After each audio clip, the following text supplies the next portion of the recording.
Solarbots white paper part Trey.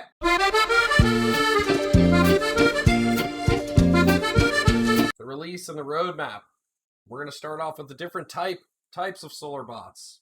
First type of Solarbots are the Mk.0s, non-production prototypes. They're one of one, handcrafted uniques, and they've got greater aesthetics compared to a Mk1 Void rarity. Void is the highest rarity you will be able to get in the Mk1 public sale. I'm super interested in providing value to this Solarbot community and maybe one day earning an Mk.0 for myself. Parts are not replaceable, as Mk.0s are a single NFT. Abilities and ammo will be swappable via part souls at some point post MVP. Some will be auctions, others will be used for tournaments, event prizes, promotions, for team members to use as profile pictures. Oh my God, how can I earn one of these things? How can I provide enough value to the community that I can earn one of these? There will be continuously created as we introduce new part sets and base types, and will be inspiration for MK2s, 3s, and 4 bots. Can be staked just like the FOA token. Let's go down here to the Mk1 Production Prototypes, a hard cap of 40,000 bots for the Genesis sale. If each team is 4 Solarbots as a matching set, that means there's only going to be 10,000 mint spots available to mint yourself a full team. Pretty excited about this one. And this includes both the whitelist and the public sale, the 40,000 bots. Parts are not replaceable. Mk1s are also a single NFT. They're evolvable. The abilities and ammo will be swappable. They're basically the exact same as the Mk.0. Mk1s will emit FOA tokens starting per day. They will emit a set amount of FOA tokens per day after 1 year. Mk2s, post the MVP, these will be released a few times a year as we introduce new part sets and base types. Same properties as Mk1 bots, and these will not yield FOA tokens. The Mk2s will not yield FOA tokens. So these are going to be how they introduce new parts, make the game more intricate. They're going to use the Mk2s to introduce those new part sets and base types into the game throughout. Mk3, bots are separated into base, parts, and souls. All separate NFTs which can be individually evolved. Parts are replaceable. Limited number of base type. Parts impossible base come in common, rare, epic, and void rarity color palettes. This is when they'll break down into individual parts, and you're going to be able to like mix and match or upgrade your Solarbot. So this is going to get where it gets really interesting. When we get to the Maker 3s, you're going to be able to really break down all the different parts of your Solarbots and mix and match parts together with the bases and stuff like that. I think that's when it's really going to get super interesting. You could have like, you know, different rarities, parts on different parts of the Solarbot. That should get really interesting. I'm really excited to like mix and match parts and like build Solarbots. Especially when it comes to like crafting, like having like a blacksmithing bot that's got like an anvil arm or something on it. I don't know. I'm pretty hyped for this. Maker 4. These will have similar properties to Maker 3, except that adding additional base types will be added. These can include human-shaped bases of different sizes, animal, and other more abstract archetypes. This is super interesting here. This is where Solarbots could include other branded NFT communities in the game, like Pongs, Bored Apes, Axies, Subducks. There could even be a CryptoPunk one for all we know. CryptoPunk Solarbot. So this is pretty sweet.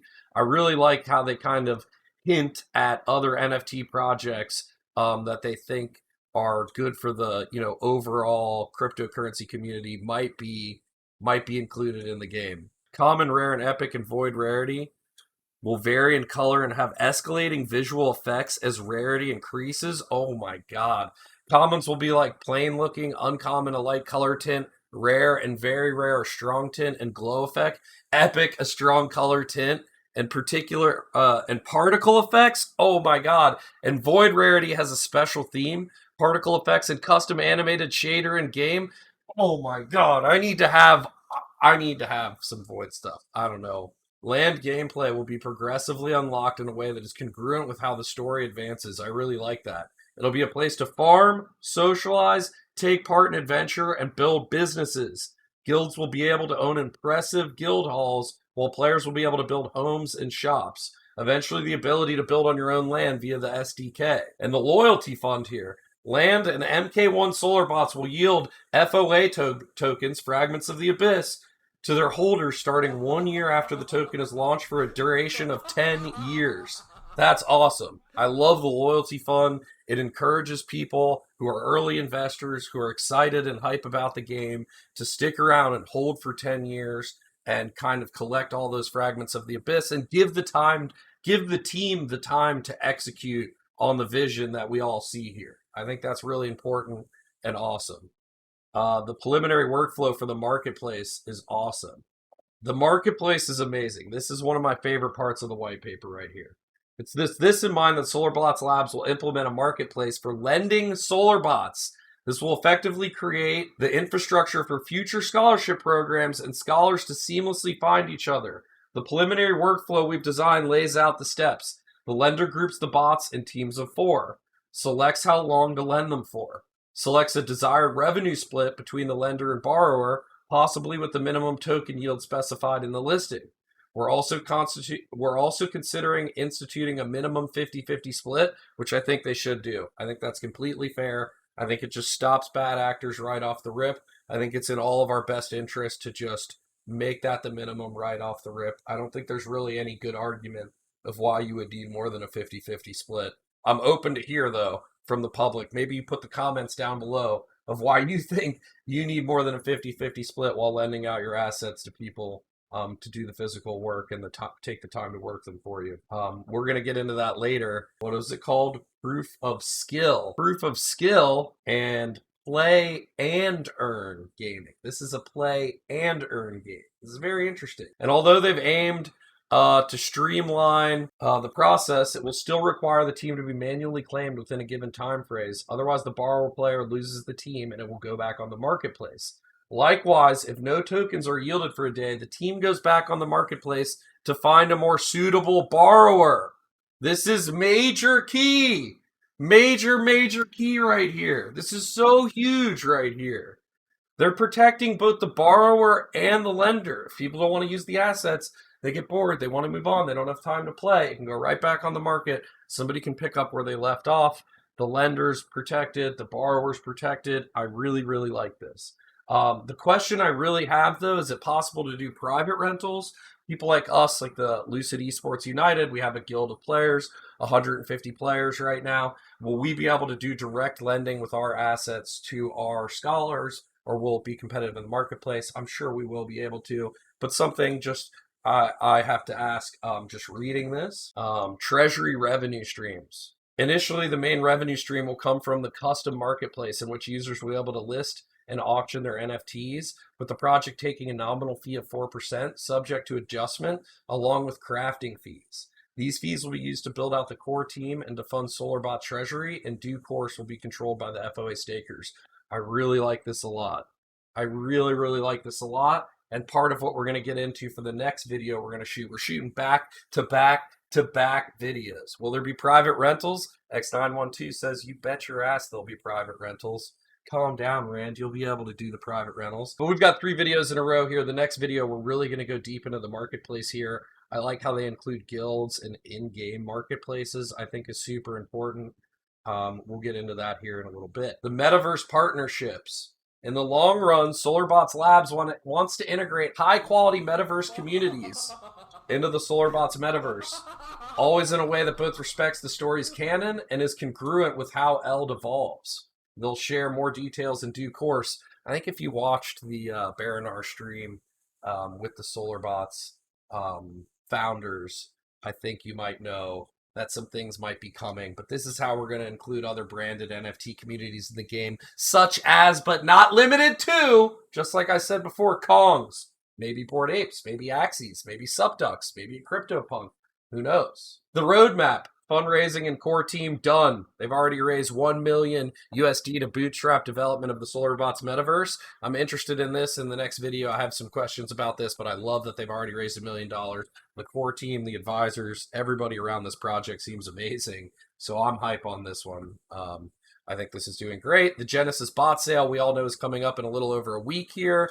Whitelist is the 20th and 21st of December 2021. Public sale December 22nd, 2021. I actually fly to Cancun on the morning of the 22nd.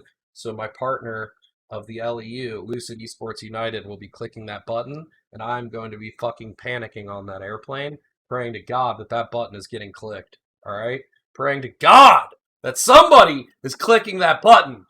But I'm on my honeymoon, and I can't let my wife kill me because of Solarbots public sale. The Genesis bot sale, the land sale, Q1 or 2 of 2022. So coming up real quick, couple months here. We're talking 3 to 6. Yeah, leave your hand alive. We're talking 3 to 6 months. 2022, we're going to have another sale where we're going to be able to get land.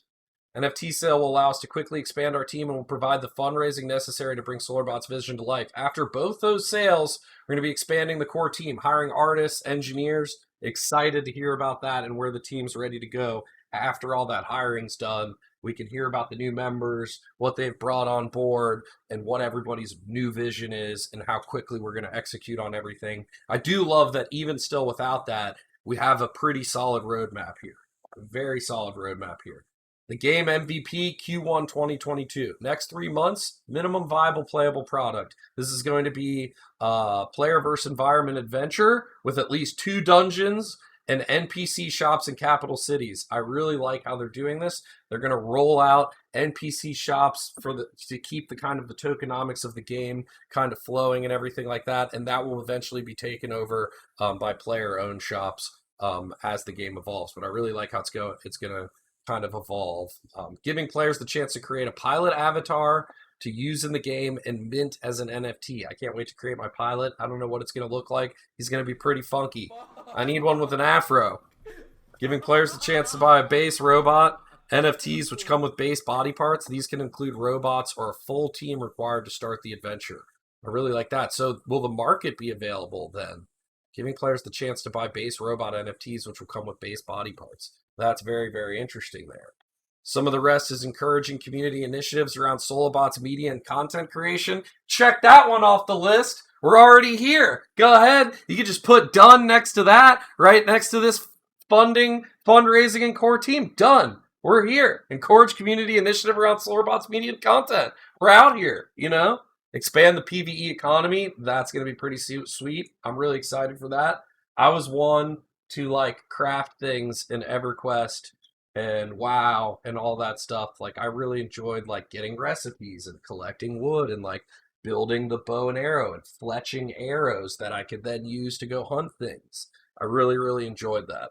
Launching land play and PvP gameplay, delivering on the social element of the gameplay, and developing the own custom blockchain to address the specific needs of Solarbots. They're also exploring and are open to using established layer 2 options. I think this is very interesting. Thinking about like their own custom blockchain. Are we talking Ronin? Are we talking Polygon? Are we talking the own custom? Collects wood. You know, there's so many things that could be happening here. So many things. Solarbots battle game coding. Let's go. Moonshine bot, dude. We got a lot of people here from the Solarbots community watching this video. I really appreciate that. I really, really do.